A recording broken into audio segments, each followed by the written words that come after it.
Welcome back, ladies and gentlemen, to another video review. This time I'm going over the brand new, let me get the big box out, Netgear's Nighthawk X8 R8500 router. If you've followed me in the past, my router setup has always been, at least for the last several years, Apple time capsules or airport extremes. Obviously, the last two I've purchased were Apple time capsules, which basically are the airport extremes just with hard drives built in for network hard drive. And I don't use the network stuff so much anymore, although I still kind of want that capability, but I don't need the built-in hard drive as I use mainly cloud-based services now for most of my backup stuff. However, that said, I was having a little bit of difficulties with my network. I don't believe it was actually the Apple time capsule that I have 3 different routers on my network to kind of expand it. One being AC, 2 being N, 1 being several years old. It's, probably, I don't know, 6-7 years old at least. The 2 terabyte Apple time capsule I had was the older wireless N, probably 4 years old, and then the new one that I had about a year old now. And if I unplugged everything, the older routers, everything worked great, but I wanted to boost up my network, get the new stuff going, and they just brought this guy out, the X8. I was looking at the X6, however the X6 I didn't like the processor, and I like the X4 a little bit better. So X8 basically took it to the next level, puts the 1.4 gigahertz processor in this puppy to do all the back-end legwork. And the really nice thing is that it has 6 LAN adapters in addition to the WAN adapter, or the guy that you actually connect your router to, right? Which is the yellow one here that says internet. Power on off has an actual power, so you can turn it off and on if you want to power cycle it without actually unplugging it. Reset button, I've actually had to use that a couple of times since I got it. And the nice thing is if you actually push and hold to do a reset, when it actually reconfigures itself, it'll actually automatically bring in your settings from the previous reset. So it doesn't factory reset it, I guess, or maybe it does and then it just automatically brings the save over. So it's a really easy way for you to reset the router if basically to troubleshoot, get rid of some difficulties you may be having. And then of course you have the power adapter. I'll show you this actually in working. These are all the light indicators to demonstrate what's connected and how it's running. They actually have 2 different colors, amber and white, versus if you're 100 megabits per second or 1 gig connection. And then power indicator, activity indicators. On the front you have your standard Wi-Fi, WPS, and LEDs. LED, actually, there's a few different modes for if you don't want this to glow blue, because all these antennas have blue lights in them, and you can actually change that setting there. On the side, right there, is where you have your USB connections. USB 2, USB 3, 1 of each. Kind of wish they were both USB 3, since USB 3 is backwards compatible, but I guess if you have 1 of each, it's acceptable. And of course, like any router, it's going to come with a Ethernet cable. Don't need that. And here's the power brick. Really wish this thing was significantly smaller. I hate these things. I hate them with a passion. The one great thing about Apple when they put their routers is they just provide you an AC power cord, and they put everything built into the router, right? This thing is enormous. And I really wish they could put this in here. However, with how hot this damn thing runs, and I can't say it's hot, it's warm. It is warm, and all routers run warm, let's just face it. But this thing obviously has a very large cooling system up here. And on the top you can see how many vents it has in it, and they put that little wave to it. They, no doubt, don't want you putting anything on this puppy. And to be honest, you don't want to have anything under this thing either. Because when you lift it up and you put your hand here on the surface that it was running on, it's warm. So she's got a lot of capabilities, a lot of movement in the antennas. So you can obviously adjust it. This is kind of the stock adjustment, kind of like this, 45s and 2 straight. For the external antennas, and it also has 4 internal antennas as well. And the one thing that I will say, right off the bat when I plugged it in, and I hardwired as many things as possible to this guy, filled up all the adapters, and ran it, a lot of things off Wi-Fi as well. On average, I have between 16 and 20 devices running on it, upwards of 30, maybe a few more, but It's usually 16 to 20, all constant, almost nonstop pulling internet feed. So I have, I guess, a decent amount of activity that's flowing off this. And the one thing that I will say, and this is where we'll get an actual reviewing of the product, I have had some issues with it. Twice now, my 2.4, and here's how I first set it up. I actually set it up as a tri-band router. I set all 3 bands as separate SSIDs, so I could have certain devices connected to the slower band, certain devices connected one band, and then other devices connected to the third band. So I kind of kept my priority devices on one, so they all shared one band. Specifically, devices that weren't going to all operate probably at the same time, but I wanted priority to. And then some other devices, and so forth. And there's one 2.4 gigahertz band, and there's 2 5 gigahertz bands. And there are some devices that will only connect to 2.4 gigahertz, PlayStation 4. And of course I hardwire that, but that's ridiculous in my opinion. That said, my 2.4 gigahertz band has crashed as twice now. Where it's crashed so much that I had to actually power cycle the router, because if I went into the settings, it still showed it running, but nothing could connect to it, and you couldn't even see it as an SSID on any device. So if I took my iPhone and tried to connect to the 2.4 gigahertz spectrum, it didn't even show itself. That's how it crashed completely. That happened twice.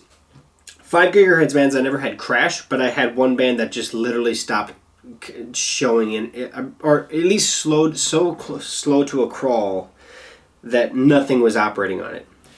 Now, after the second 2.4 gigahertz crash, I did a reset on the router. That was the first time I reset the router, and that was working with Netgear and their awesome staff over there. And that seemed to at least help get that taken care of a little bit. But also, when I reset it, I also tried separating some things and taking some of the burden off the 2.4 gigahertz spectrum. So maybe I was just overcrowding it with, I don't know, 8, 10 devices, which I think is a joke if I put 8, 10 devices on and it crashes it. That said, most of the stuff I had 2.4 gigahertz was like my Wi-Fi lighting, my Netgear camera, low-end devices, and then a couple of people that are like guests that use the 2.4 gigahertz on their phone. So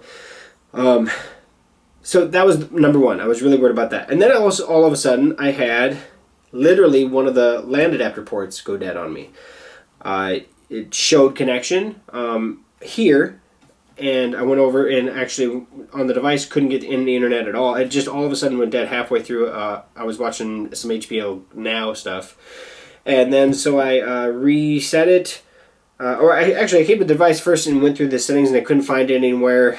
I was kind of okay. Maybe it's the cable. It wasn't the cable, and so I just did a reset on the router, and everything came back perfect.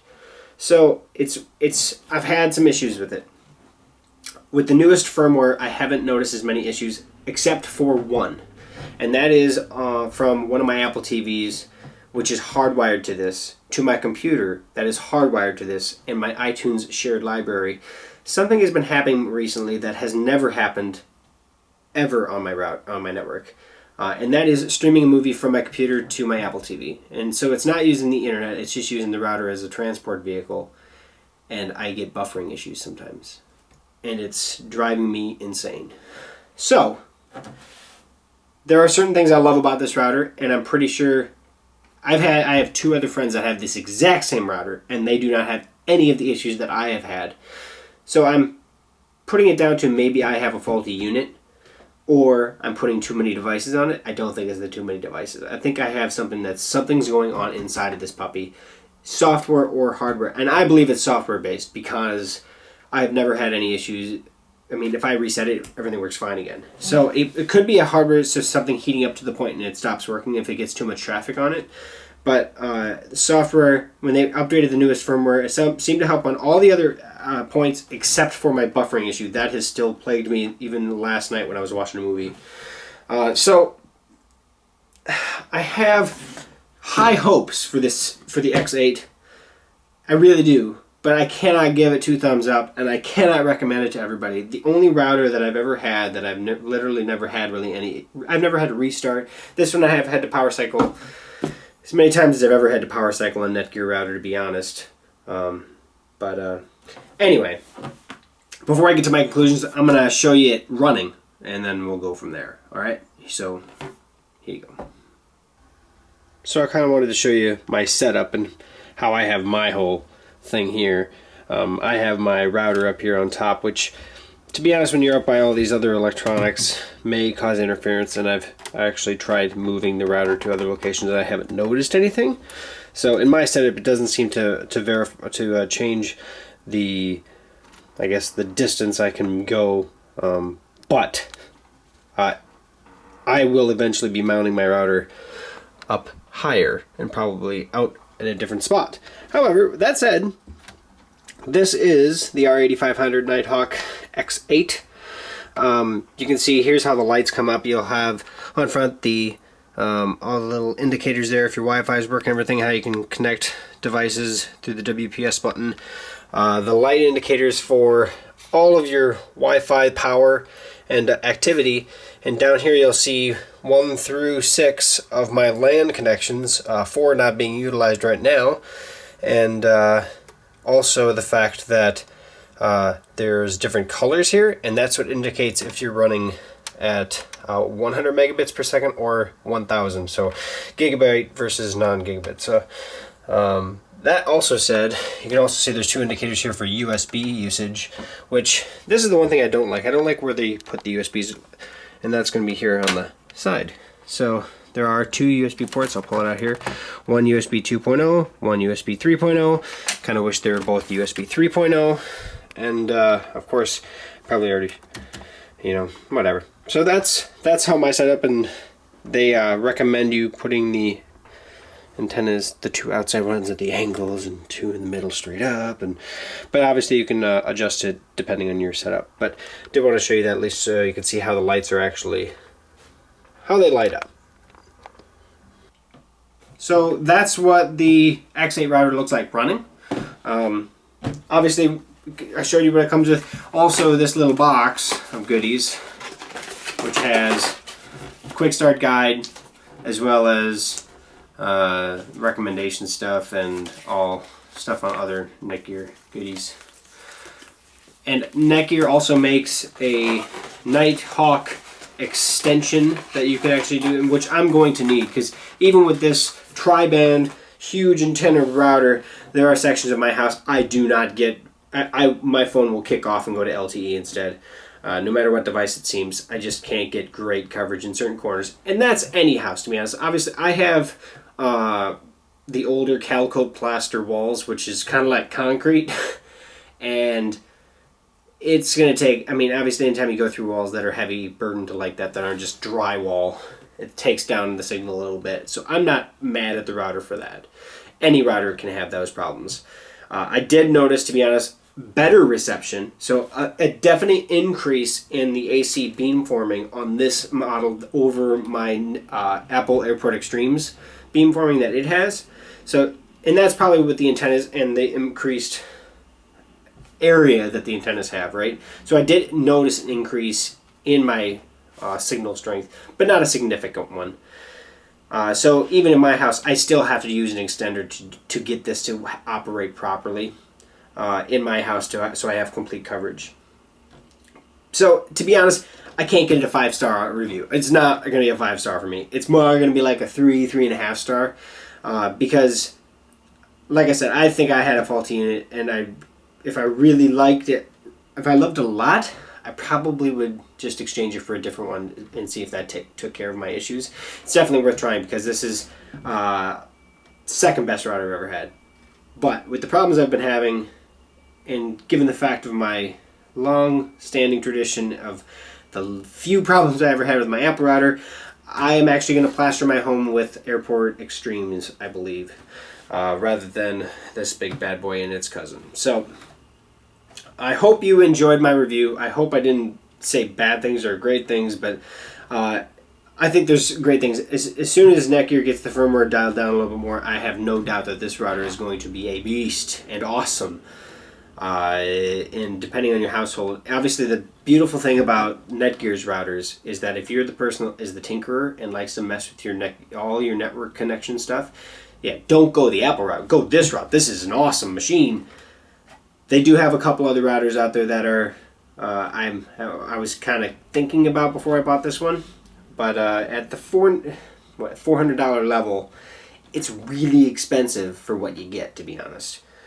But if you need those 6 LAN adapters and you need that robust Wi-Fi connections, fantastic router. I wish I didn't have the troubles that I had. Otherwise, it would still be plugged in at my house right now working. So, that said, I hope that you enjoyed the review. This is most of my reviews are actually pretty good.